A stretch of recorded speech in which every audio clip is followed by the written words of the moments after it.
Em nome do Pai, do Filho e do Espírito Santo. Amém. Ó Maria concebida sem pecado, rogai por nós que recorremos a vós. Olá, querido internauta, começando mais um programa Luz da Fé. Continuamos nessa reflexão a respeito da igreja como sendo esse mistério, né? O mistério da igreja. No programa anterior, você vai se recordar, nós falávamos a respeito da necessidade de ter esse olhar da fé. E esse olhar da fé, como aqueles óculos 3D, tá lembrado do programa anterior? Tendo aquela visão, né?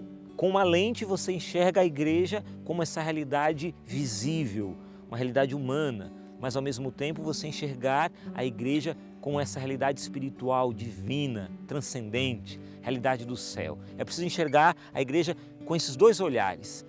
E quando você enxerga a igreja assim, você acaba tendo a visão adequada, né? A visão acertada. A igreja que é ao mesmo tempo visível e é ao mesmo tempo espiritual.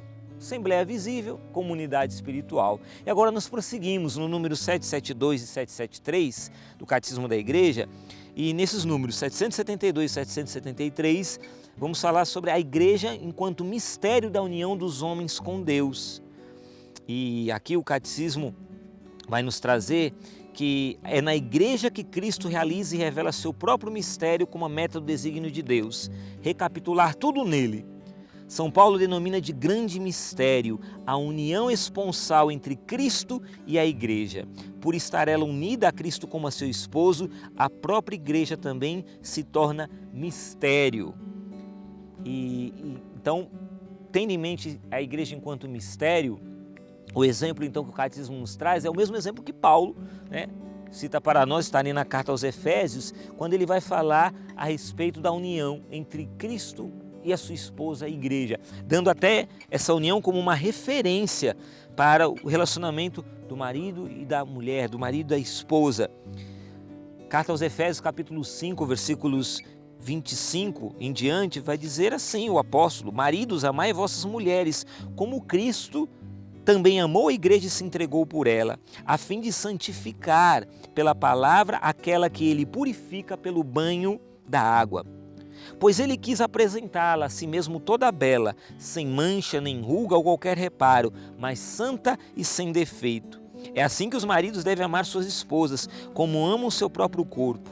Aquele que ama sua esposa está amando a si mesmo. Ninguém jamais odiou sua própria carne. Presta atenção agora. Pelo contrário, alimenta e a cerca de cuidado, como Cristo faz com a igreja. Veja, Paulo ele é muito categórico, ele é muito direto, dizendo, olha, veja como Cristo trata a sua esposa, a igreja. E aí ele vai dizer, maridos, é assim que vocês têm que tratar a esposa de vocês, né? Com cuidado, com carinho, com zelo, se entregando, se doando por elas, é assim que vocês têm que fazer. Mas veja, agora eu não quero entrar muito nessa questão conjugal, marido e mulher, porque não é o tema do programa. Eu quero que você se atenha exatamente a Cristo. Cristo é a igreja. Como é que Cristo ama a sua igreja?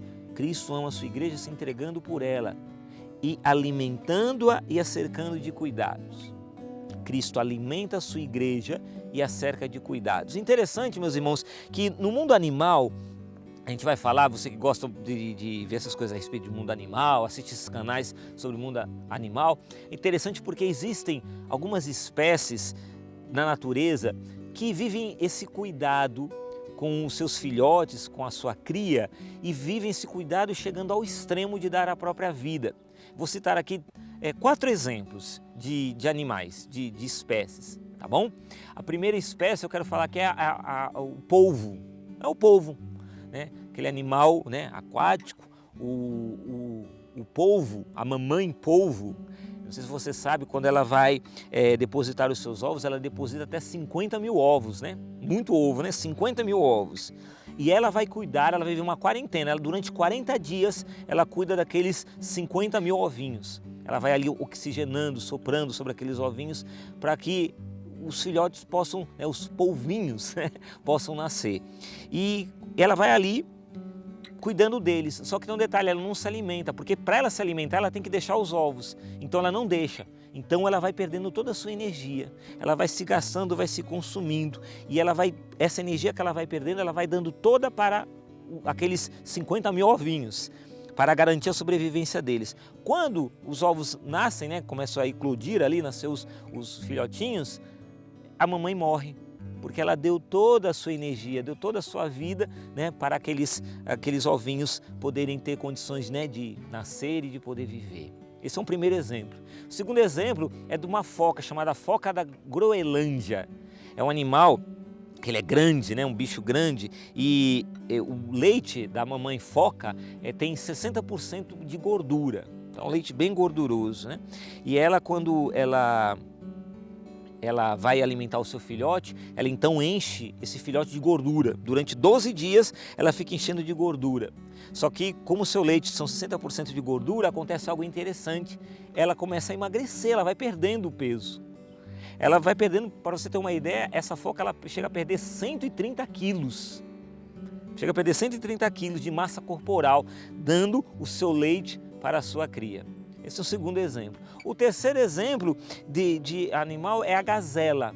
Gazela é interessante porque quando o filhote nasce, ele é um dos animais que eles logo tem que ficar de pé.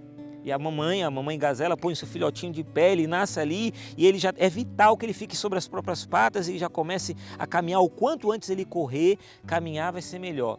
E interessante porque quando o animal, o filhotinho, começa a correr, a gazela, né, a pequena gazela começa a correr ali, ficar sobre as próprias patas, cria aquela firmeza nas patas e começa a correr, a mãe deixa sozinho o animal. E aí você vai falar, mas que crueldade, como é que a mãe abandona seu filho? Mas não é que ela abandona seu filho, na verdade, ela está fazendo um gesto de amor, porque o animal está ali aprendendo a correr e a mãe então ela sabe que tem outros predadores, tem outros animais ali ao redor, querendo comer o filhotinho. Então o que é que ela faz? Ela se expõe, deixa o filhotinho caminhando, ela se expõe chamando como isca os predadores. Ela se dá como alimento. Ela prefere então que os predadores, os animais ali venham em direção a ela para consumi-la, para matá-la, devorá-la, para deixar o filhote vivo. E por fim, o último animal é bem conhecido, a gente tem até o símbolo dele, é o pelicano, né? E o pelicano, você sabe disso, né? Até tem canções que falam isso, fiel pelicano, é um símbolo de Jesus, ele que dá a sua vida, dá a sua carne, se entrega por amor à sua igreja. E o pelicano, ele é um animal que ele, no tempo do inverno, ele não tendo como recurso de alimentos, ele dá a sua própria carne para os filhotes poderem sobreviver. E aí eu quero terminar esse Luz da Fé com essa historinha de filhotinhos de pelicano que estavam ali. E o filhote de pelicano estava ali, e o pelicano durante o inverno, ele começou a dar do seu alimento, da sua carne para os filhotes ali. A mamãe pelicano foi dando. Até que os filhotes sobreviveram comendo da carne da mãe, que a mãe oferecia. E a mamãe então veio a falecer, morreu. E a mãe morreu.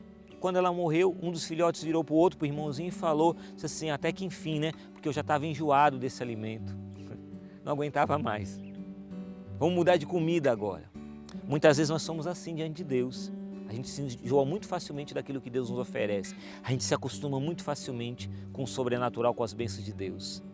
Não sejamos ingratos. Quero convidar você ao final desse Luz da Fé a agradecer muito a Jesus, porque Ele se dá inteiro por mim e por você. Ele cerca a nós que somos igreja de cuidado, Ele dá da sua própria carne para nos alimentar, se dá a nós na palavra, na Eucaristia, se dá a nós nos sacramentos. Que jamais eu e você nos enjoemos desse alimento que é o próprio Cristo para cada um de nós. Pense nisso, tá bom? E agradeça a Deus que assim como esses animais da natureza, muito mais do que eles, se dá a nós e nos cerca de cuidado porque nos ama. Deus abençoe a todos e até o próximo programa, se Deus quiser. Um forte abraço.